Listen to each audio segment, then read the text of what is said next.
sleep. Hello everyone. Bonjour à tous.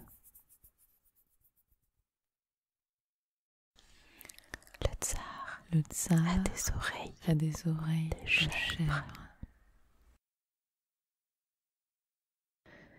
Il était une fois un tsar qui avait des oreilles de chèvre.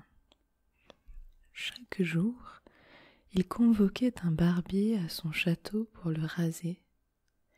Et chaque fois, le barbier disparaissait. Aussitôt que l'un d'entre eux avait terminé son rasage, le tsar lui disait « Sois remercié pour cet excellent travail, barbier. Aurais-tu remarqué quelque chose de bizarre à mon sujet ?»« Bien sûr, notre tsar, » répondit le barbier confiant. « J'ai remarqué que notre tsar avait des oreilles de chèvre. » Et suite à ces paroles, personne ne revoyait jamais plus ce barbier.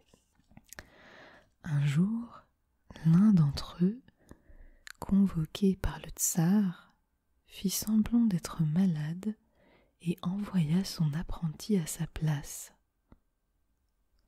Pourquoi ton maître ne vient-il pas lui-même » rugit le tsar à la vue du jeune homme. « Mon maître s'excuse, notre tsar, mais une forte fièvre l'oblige à garder le lit, » répondit le jeune homme. Le tsar prit place et se fit raser par le jeune apprenti. À la fin de l'ouvrage, il lui demanda « Aurais-tu remarqué quelque chose de bizarre à mon sujet ?»« Non, notre tsar, je n'ai rien remarqué. » Le tsar lui donna alors 12 ducats.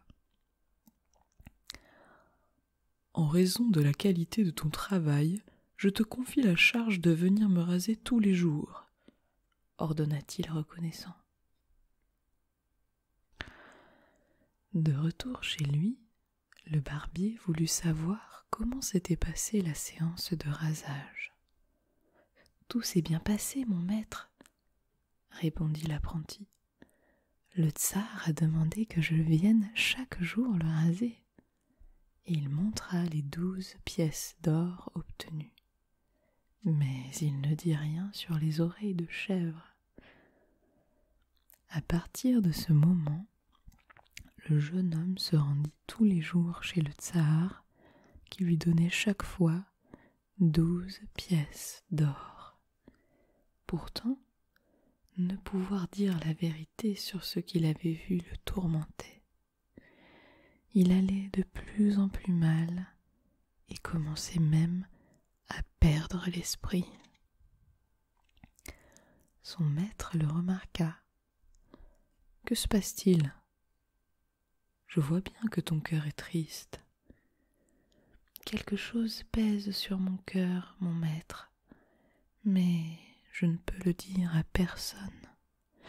Si je pouvais confier mon secret à quelqu'un, je serais tellement soulagé. » « Écoute bien, fils, sors de la ville, creuse un trou, dis à la terre par 3 fois ce que tu sais et enterre ton secret. » Le jeune homme suivit ce conseil. Il creusa un trou et dit à 3 reprises « Le tsar a des oreilles de chèvre. Le tsar a des oreilles de chèvre. Le tsar a des oreilles de chèvre. » Puis il referma le trou, retrouva son calme et rentra chez lui. Au bout d'un certain temps, un sureau poussa à cet endroit. Il avait 3 jolies branches, aussi droites que des bougies.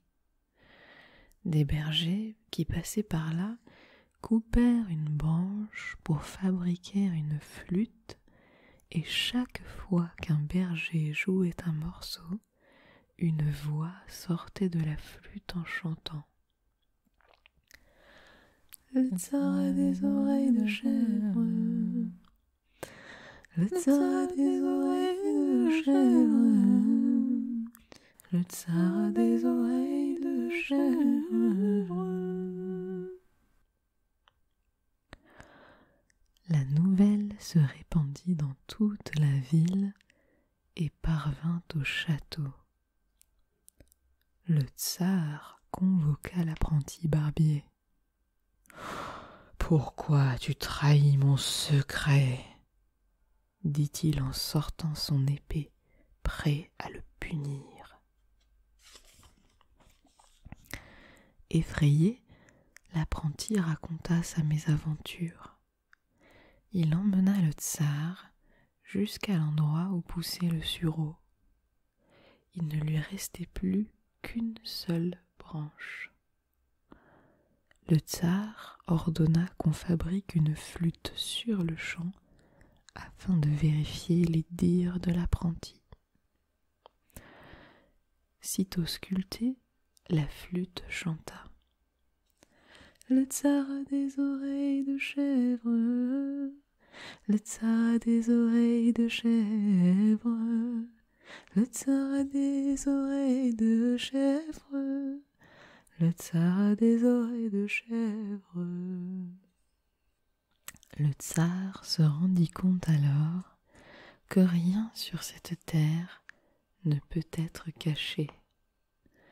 Il épargna l'apprenti et permit à tous les barbiers des environs de venir dorénavant le raser.